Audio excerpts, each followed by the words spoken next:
ఈ మధ్యకాలంలో చూస్తే అందరు నాయకులు కూడా ఢిల్లీకి క్యూ కట్టారు. చంద్రబాబు గారు ఆ తర్వాత వెంటనే ఈ ప్రత్యేక హోదా రాష్ట్ర ప్రయోజనాల కోసం అని చెప్పి జగన్ గారు కూడా మోదీ గారిని కలిసి వచ్చారు. ఆ తర్వాత పవన్ కళ్యాణ్ గారు కూడా ఢిల్లీ వెళ్తున్నారంటే సమాచారం ఉంది. సో వరుసగా ఏపీ నాయకులందరూ ఢిల్లీ వెళ్తున్నారు, కేంద్రం దగ్గర మెడలు ఉంచుతున్నారు, పొత్తు కోసం కావచ్చు, ఇంకో విషయాలు మాట్లాడడం కోసం కావచ్చు. కానీ అసలైనటువంటి ప్రయోజనాల విషయంలో, సమస్యల విషయంలో గట్టిగా ఎందుకు నిలబడలేకపోతున్నారు అనేది ప్రశ్న. ఎందుకంటే ప్రజల్ని ఏమార్చడం వీళ్ళకి తెలిసింది బాగా. ప్రజల్ని మోసగించడంలో వీళ్ళందరూ కూడా పిహెచ్డీలు పొందారు. ప్రజల యొక్క భావోద్వేగాలతో ఆడుకోవడంలో వీళ్ళందరూ కూడా రీసెర్చ్ చేశారు. కాబట్టి అటువంటి రీసెర్చ్లు ఉన్నప్పుడు మళ్ళా ఒకసారి ప్రజల్ని మోసగిద్దామని చెప్పేసి వీళ్ళంతా కూడా ఆ ప్లాన్ లో ఉన్నారు. అందుకనే ప్రజల్ని ప్రత్యేక హోదా వస్తే రాష్ట్రం ఎలా ఉండేదన్నది మేము ఉమ్, చైతన్యపరుస్తున్నాం.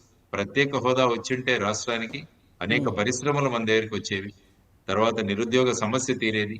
మనకు కేంద్ర ప్రభుత్వం నుంచి వచ్చే గ్రాంట్లు కూడా పెరిగేవి. తర్వాత మనకు అనేక సౌకర్యాలు వచ్చేవి. ఇప్పుడు హిమాచల్ ప్రదేశ్, ఉత్తరాఖండ్ చూడండి, ప్రత్యేక హోదా ఉండడం వల్ల ఏ విధంగా అభివృద్ధి చెందాయో మన రాష్ట్రం కూడా ఆ విధంగా అభివృద్ధి చెందేది.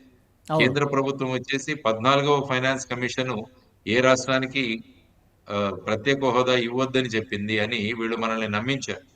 కానీ ప్రత్యేక హోదా ఇవ్వద్దని 14వ ఫైనాన్స్ కమిషన్ ఎక్కడా కూడా మాట్లాడలేదు. 15వ ఫైనాన్స్ కమిషన్ చైర్మన్ గారు ఎన్కే సింగ్ గారు ఆయన రాసిన పుస్తకం పోర్ట్రేట్స్ ఆఫ్ పవర్ లో ఆయన ఉమ్, 228వ పేజీలో స్పష్టంగా రాశారు. ఇప్పటికీ ప్రత్యేక హోదా ఇవ్వాలనుకుంటే కేంద్రం ఇవ్వచ్చు అని ఆయన స్పష్టంగా చెప్పారు. ఎవరు, నేను చెప్పలేదు, ఒలీ గారు చెప్పలేదు. 15వ ఫైనాన్స్ కమిషన్ చైర్మన్ ఎవరైతే ఉన్నారో ఆయన మాట్లాడారు. ఉమ్. మరి అంటే దీన్ని నేను బట్టి అసలు అందుకనే మొన్న ఒక కేంద్రానికి ట్వీట్, ఇచ్చే ఉద్దేశం లేదని భావించవచ్చా? ఉద్దేశం లేకుంటే వాళ్ళు మరి మేనిఫెస్టోలో ఎందుకు పెట్టారు 10 సంవత్సరాలు ప్రత్యేక హోదా ఇవ్వాలని?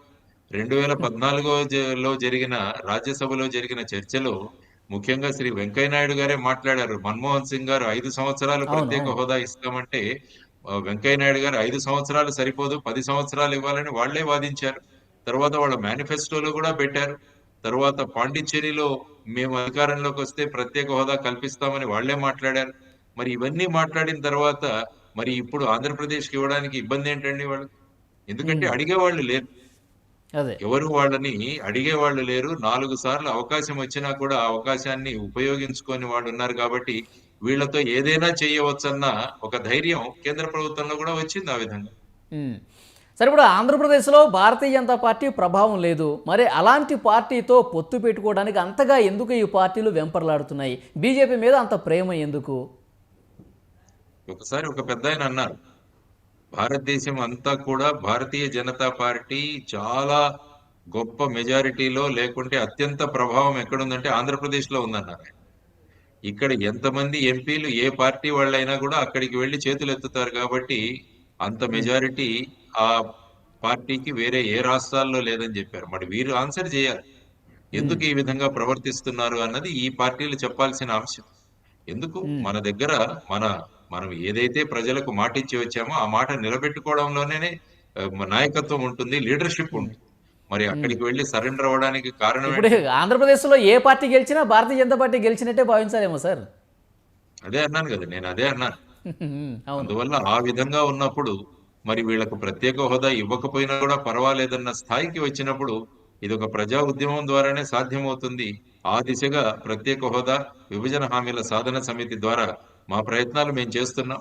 సో దాన్ని ఎలా ముందుకు తీసుకెళ్తామన్నది మా ముందున్న ఒక ఇప్పుడు గొప్ప. ఏపీలో ప్రధాన రాజకీయ పార్టీల అధినేతలకి సార్ కేసుల భయం ఉంది కాబట్టే ఇక తప్పక తల వంచుతున్నారు కేంద్రం దగ్గర. ఏమంటారు సార్? మరి వాళ్ళని అడగాలి. ఎందుకంటే కేసులు అన్నవి కోర్టులలో ఉన్నవి. ఇది కోర్టులకి ఇన్వెస్టిగేటింగ్ ఏజెన్సీకి సంబంధించిన విషయం. దానివల్ల వీళ్ళు కేంద్ర ప్రభుత్వానికి ఎందుకు భయపడాలో అర్థం కావట్లేదు ఇందులో. కాబట్టి ఉమ్, వాళ్ళలో ఉన్న భయాలు దేనివల్ల అన్నది కూడా వాళ్ళు చెప్పాలి, ఓపెన్ గా చెప్పాలి. ఎందుకు మేము సపోర్ట్ తీసుకుంటున్నాం, ఎందుకు మేము సపోర్ట్ తీసుకుంటున్నాం అన్నది వాళ్ళు ఓపెన్ గా ప్రజలకు చెప్పగలగాలి. ఏదైతే ప్రభుత్వాన్ని అంతగా తిట్టారో 2014 నుంచి 19 వరకు తిట్టి అసలు ఏ విధంగా మేము పొత్తులు పెట్టుకోము అన్న భావనలో ఉన్న వాళ్ళు అవిశ్వాస తీర్మానం కూడా ప్రవేశపెట్టారు ఉమ్, 2018వ సంవత్సరంలో. ఈ ప్రభుత్వం, కేంద్ర ప్రభుత్వం వెనకాల ఆ అవిశ్వాస తీర్మానం వీగిపోతుందని తెలిసి కూడా వాళ్ళు అవిశ్వాస తీర్మానాన్ని ప్రవేశపెట్టారు. మళ్ళా ఇప్పుడు పొత్తుల కోసం పాకులాడుతున్నారు. మరి ఉమ్, వారు ప్రజలకు సమాధానం ఇవ్వాల్సిన అవసరం ఉంది. అందుకనే మేము ఈ ప్రశ్న ప్రతి ఉమ్. మీటింగ్ లో కూడా లేవనెత్తుతున్నాం.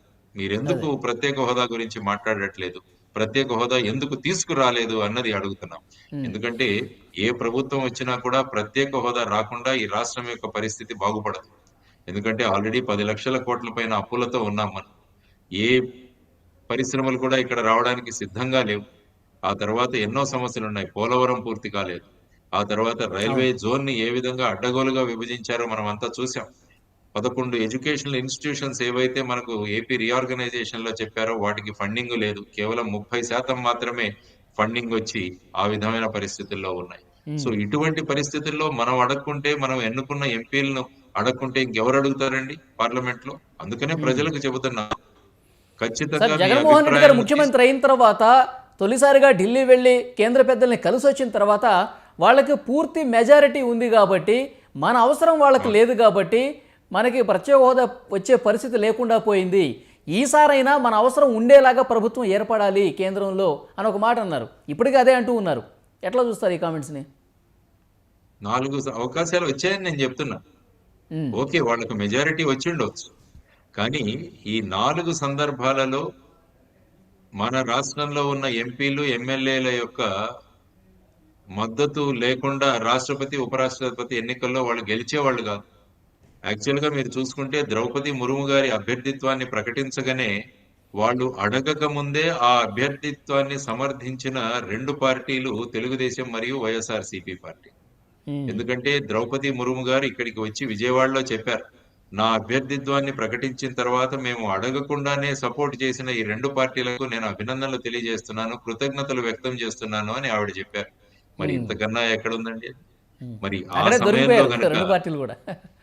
దొరికిపోయారు ఖచ్చితంగా. ఎందుకంటే దొరికిపోయారు. మరి దానికి సమాధానం చెప్పాలి. అందుకనే మేము అడుగుతున్నాం ఈ 2 పార్టీలను. ప్రజలను కూడా మేము ఎడ్యుకేట్ చేస్తున్నాం దీంట్లో. ఉమ్, చూడండి, ఈ విధంగా మనకు ప్రత్యేక హోదా తెచ్చుకోవడానికి బ్రహ్మాండమైన అవకాశం ఉన్నా కూడా స్వార్థ ప్రయోజనాల కోసం రాష్ట్రం ఏమైనా పర్వాలేదు కానీ మేము బాగుండాలి, మా పార్టీ బాగుండాలి అన్న ఉద్దేశంతో వీళ్ళు ఈ విధంగా రాష్ట్ర ప్రయోజనాలను తాకట్టు పెట్టిన వాళ్ళు మళ్ళా మీ దగ్గరికి వస్తున్నారు ఓటు వేయమని. కాబట్టి ఓటు వేయకండి. జై భారత్ నేషనల్ పార్టీ ఉంది. మీ యొక్క కాంక్షలను, ఆకాంక్షలను తీర్చడానికి అనేక ఇతర పార్టీలు ఉన్నాయి. మీకోసం చిత్తశుద్ధి చేసే పని చేసే వాళ్ళని మీరు ఎన్నుకోండి. లేకుంటే మళ్ళా వీళ్ళ మాయమాటల్లో పడి నమ్మితే మళ్ళా రాష్ట్రం ఇదే అవుతుంది. మేము ఎప్పుడూ ఉమ్, కూడా ఒక జనరేషన్ గురించి మాట్లాడుతున్నాం. ఈ 10 సంవత్సరాల్లో ఒక జనరేషన్ పోగొట్టుకున్నాం మనం. ఇప్పుడు చూడండి, ఫర్ ఎగ్జాంపుల్ 2014లో మన సాఫ్ట్వేర్ ఎక్స్పోర్ట్స్ 1000 కోట్లు. ఇప్పుడు ఉమ్, 2000 కోట్లు మాత్రమే. అదే పక్కన ఉన్న తెలంగాణ చూసుకుంటే ఆల్మోస్ట్ 3 లక్షల కోట్లకు వెళ్ళింది. అక్కడ ప్రత్యక్షంగా 10 లక్షల ఉద్యోగాలు రాగలిగాయి. మరి దానికి కారణం ఏంటి? హైదరాబాద్ అక్కడ ఉండడం వల్ల. ఉమ్, హైదరాబాద్ మన దగ్గర వెళ్ళిపోయింది కాబట్టి మనం ప్రత్యేక హోదా తెచ్చుకుని ఉంటే ఆ ఉమ్, కంపెనీలన్నీ మన దగ్గరికి కూడా వచ్చేది. మరి అది వదిలేసి వీళ్ళు ఒకరినొకరు తిట్టుకుంటూ, ఉమ్, అసెంబ్లీలో దుర్భాషలాడుకుంటూ, ఈ ఉమ్. విధంగా పార్లమెంట్ లో కూడా ఒక ఎంపీని ఇంకొక ఎంపీ వాళ్ళు కించపరుస్తూ మాట్లాడుతుంటే మనకు సార్, గౌరవం